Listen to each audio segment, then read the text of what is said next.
Okay, in this video we'll discuss the force for single charge.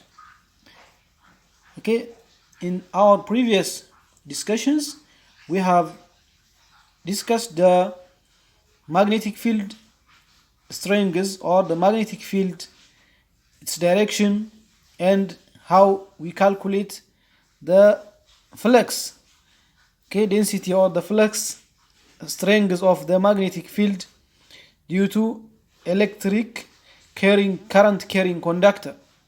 So today we'll see a force for a single charge. That means, you know that single charge means having a single column of charge, which is known from our discussion. The force for a single charge of Q, which is velocity V, is given by F is equal to B times Q times V. You know that if there is no motion, there is no magnetic field, we have said. That is why there is a velocity for this charge. Thus, the charge particles moving in a magnetic field, if you are, for example, there is a moving charge within a magnetic field, you have said, if this is the field and there is a charge moving inside that field, it follows a circular path with the radius r, has a centripetal force of that.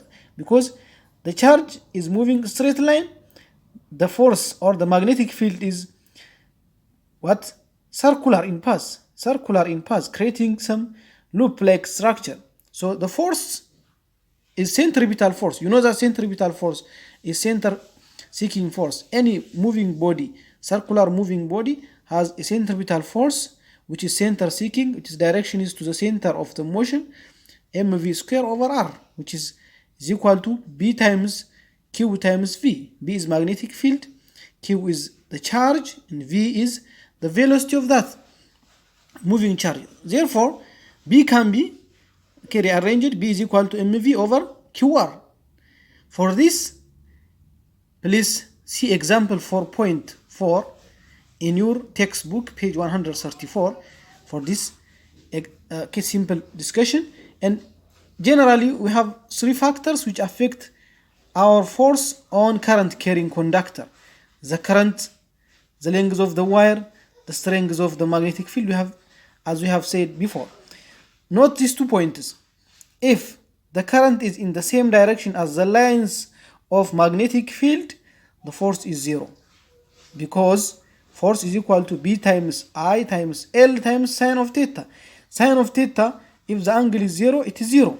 So that if the direction of the force or the magnetic field in the direction of the current are the same, that means if we have a magnetic line in the same direction with the current motion, so the force on that direction is zero. There is no force in that direction, in the magnetic field direction. In the two, if we have parallel current carrying conductors, if current is flowing in the same direction, if we have two wires, okay, that means two conductors, if there is a current moving, we know that there is a magnetic field in each of them. There is a force. So what will happen? A force between them. If they are in the same direction, the force is attraction. That means the current is in the same direction, the force is attraction. If the current is opposite direction, vice versa, the force will be what? Repulsion. That means this is important property of current carrying conductors. Okay, if they are two. Now, based on your understanding and the example which is already solved, okay, look the example, understand this concept, and please try to solve the questions in review question part, which is number 2, D, and number 8, A and B. Okay, try these questions and send me your answer. After that, we'll solve them together, inshallah. Thank you very much. Good luck.